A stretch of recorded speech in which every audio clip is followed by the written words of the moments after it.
Welcome back to Go Local Live here in the Navigate Credit Union Broadcast Center. We're here with our last guest of the hour, Venson Jordan. He is the author of the newly released book, The Rebel Marcus Madison. Thanks so much for joining us today. Thank you so much for having me. It's a pleasure to have you in. So tell us a little bit about your book. The Rebel is it's a book that picks up on many of the issues that are happening today.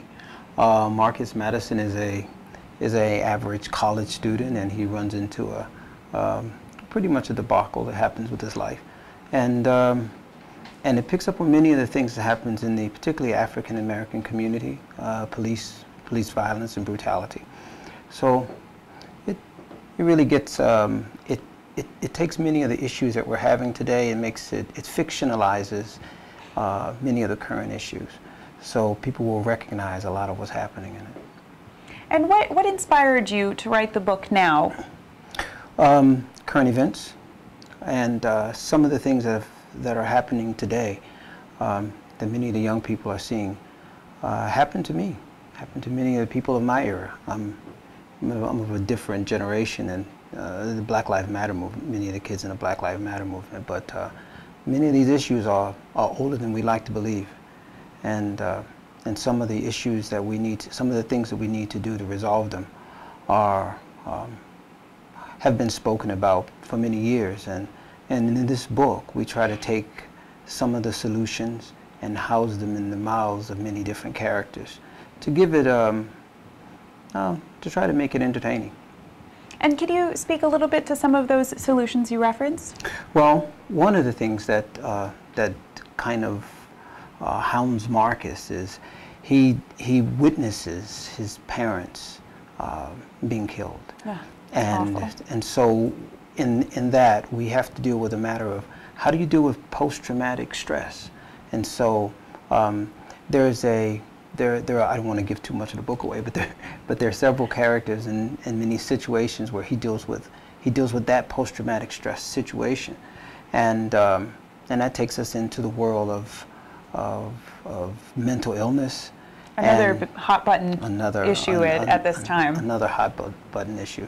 So what ends up happening is there are many different factions that raise around the issue, and we have to resolve that at some point in our society. If we don't really get a handle on matters like this, people will start taking matters into their own hands. And Marcus is a voice for a reason. And he tries to take this situation, this tragic situation, and try to teach people how to deal with it in a way that's less violent, and that's part of what happens in the book. And what do you hope to achieve? Do you hope to educate a wider people? Do you hope to inspire change? What was your goal when you wrote this? To raise awareness of this issue. That this is not a new issue. This is not a new matter. It's a retread. This is something that's been happening since, to African American communities since we've come to this country. But it's not just the African American community. It's a social issue. And I think that as a country we're much better than the way we've been behaving in the last few years. And Marcus, this book speaks to that. Do you think any progress is being made? There have been, for years now, so many different movements following the civil rights movement, and then in the last few years the Black Lives Matter movement has really reignited a national conversation. Mm-hmm. Do you think enough is being done? Do you think we're making progress? Wow. I think we have to understand how we in this country tend to define progress. And so in some ways the answer is yes. There's more conversation, open conversation about the issue. So whenever you can have an open conversation about a complex issue, that's progress. Have things changed greatly? No, they haven't. If you just go back in the history of the country and see how we deal with people of minority communities, and how the criminal justice system wrestles with the issue of trying to be fair to a people who was never really designed to be fair to, the answer is both yes and no. So yes, we have changed some things, and it's gotten better in many ways, but but the underlying premise is still there. And it won't be until we can have a serious, honest, open discussion about it that we can resolve the matters, I believe. Do you believe in the current political climate that there's a forum for that kind of an open discussion and progress could be made? Or I do. I think America, the beauty of America is that there's always an opportunity to have an open discussion, you know, as opposed to a country where, you know, just having an open discussion can land you in jail if not killed. And that's one of our shining lights, that we can actually criticize our president. We can criticize our opposition without fear of somebody dragging you out and shooting you in the middle of the street and getting away with it. And so, yes, in the short answer, yeah, I think we can. It's a good time to have the discussion. It's really never a bad time to talk about positive change. Yeah, I think so. And so can you tell us a little bit about, this isn't your first book, can you tell us a little bit about some of your other works? Well, yes, I wrote a book called Let Meditation Be Your Medicine. I'm a martial artist. I started martial arts when I was a kid, and it just never leaves you. You know, I spent a great deal of my life in the medical community. So I'm also a healthcare professional for some years. I dealt primarily with professional and collegiate athletes, mostly performance enhancement stuff. So I write about that, but you know, that's what I did, is not who I am. So I have a fiction side of me that issues and characters are raving to come out, and so I wrote a book. I wrote several books about that, and I have a book about some prose and poetry. I was always a writer. I just never had an opportunity to really do it. You know, as a writer, people like what you write, but it's hard to make a living at it. It is, and it takes. It's very easy to have an idea, but it takes a lot longer to formulate that into a complete finished work, I'm sure. It is. It is. It is. So. And speaking of that, what do you enjoy most about writing? Oh wow, characters. Developing a creative way to express what you're thinking. In writing, in fiction I'm speaking about right now, because in writing characters of fiction, you have an opportunity to say so many things that can impact the lives of other people. You can give people an out, a way to think, a way to reason, a way to disagree, and it all comes through something else. So you're not punished or penalized because of it. It's that kind of way. It's that kind of fantasy that gives way for new concepts and new ideas to be born. And then there's poetry. It is also just an artistic release, but just the way the English language works. I write primarily in English, and the way English has evolved, just on the back of other cultures and other languages, it allows you to be able to say so many things with a simple word, a simple phrase. That's a beautiful, beautiful way of putting it. And on what you said about characters, that brings up the interesting point of a lot of times with these really hot button issues, people tend to get very emotional, and they don't really want to listen to what the other person is saying. But the beautiful thing about a book is you're not just being lectured, you're really seeing it through their eyes, and it's a good opportunity to experience someone else's experience and maybe change your mind that way, see things in a new light. I agree with that. I think that often we'll get caught up in the emotion of an issue and we lose track of reason.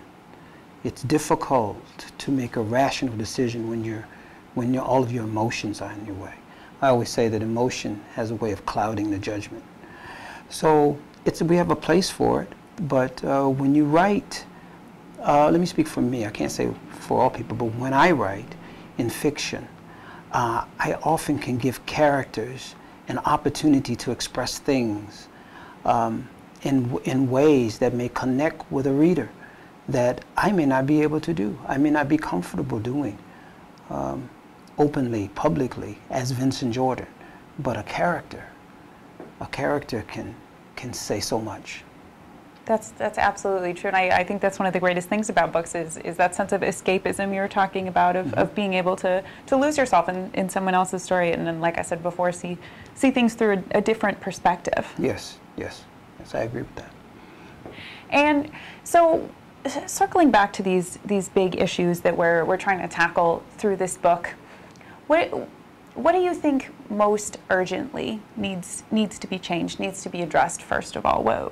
What do we need to do as a country? I think we need to have an opportunity to really express what we really think to each other in ways that that doesn't cause an uprising, I believe. I think that one of the things that we tend to be afraid of is actually saying what's on our mind. We have so much spin. We have many ways to say something that we don't mean. And I think if we have an opportunity to really express what we think, then we have a better handle on how we want to resolve an issue. But right now we talk past the issue, we talk around the issue, but we really don't get to the meat and bones of what people actually think about something, particularly when it deals with issues of race. It's a sore that doesn't heal, in the body of America, and we should actually have a rooted discussion in it, and that's one of the things that I like about the way I was able to work through this character, Marcus Madison. They discuss real issues in real ways. So the language is it's clean, but it's deep. It talks about the things that we don't want to talk about. Because we really need to, or we won't get anywhere. Like you said, if we keep avoiding issues and looking past them and trying to minimize them, then we aren't going to make substantive change. And clearly, that really needs to be done, because so many people across the country are all expressing the same emotion of this isn't enough, this isn't right. This is so. I agree. You don't know what I think unless I tell you. You can speculate, and that gets us into trouble. You can speculate, you can ruminate, but you really don't know. And in order for me to really have you understand what I'm thinking, I have to be honest first with myself, and then I have to be honest with you. If I care to express that with you, in hopes that we can find some kind of meaningful change. And Marcus Madison, the rebel, tackles that issue. And so why is he called the rebel, Marcus Madison? Well, because he's a rebel. he takes on an issue that, in a way, that is rebellious. He becomes a vigilante, and vigilantes, when you think of them, you think Batman. He's a vigilante. You think out in the West. Yeah. Dark hat facing off against a sheriff. Yeah, very, very much so.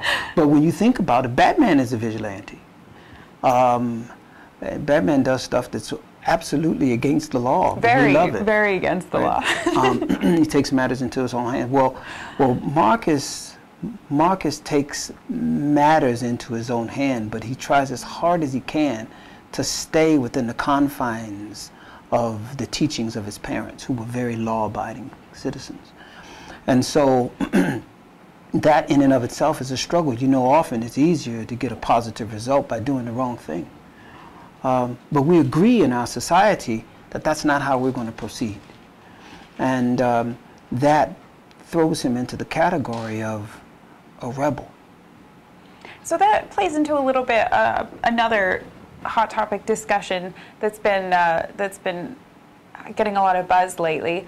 The whole idea of just because it's a law doesn't mean it's just, and therefore you can justify not following that law because I need to change it, and so I'm going to break this law because it's not right.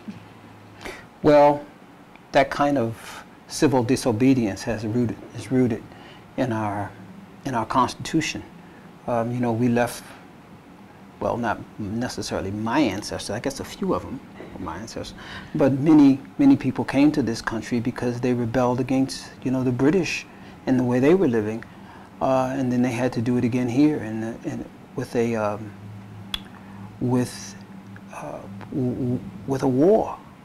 So the people make the laws, and we agree to abide by them. And often, if you find yourself in a minority position, you don't have enough of a voice to actually articulate how the laws should really affect you. There's not enough of you, particularly when we're dealing in a country like the United States, which is a democracy. Actually, we're a representative democracy. But, you know, when you think of it, if you're in a minority community and you've only been in a minority community your whole existence here, you've never really seen things go your way most of the time. They're always at the behest of the majority. So if slavery is legal, and it was legal. It was. Is it correct? Is it a righteous law? Is it a good law? Well, it's a good law because the people said it was. That's very true. It's a great example of laws that people broke in the name of justice. Mm-hmm. And so the people who make the laws have to at some point decide, we're going to change this. And that takes patience in a democratic system, because you have to often live under rules that are not in your best interest. Well, absolutely fascinating conversation, and I'm sure all of these topics are explored much more further in your book. It sounds completely fascinating. Oh, thank you. And thanks so much for coming in, talking to us today about these difficult topics and the importance of talking about them, which is in some ways half the battle. Well, thank you for having me. We really appreciate it. Venson Jordan, he's here with his book, The Rebel, Marcus Madison. Thanks so much. And that does it for us today. Kate will be back tomorrow at noon with her kickoff to the weekend show. Until then, you can keep up to date on everything news in Rhode Island, GoLocalProv.com. Here in the Navigant Credit Union Broadcast Center,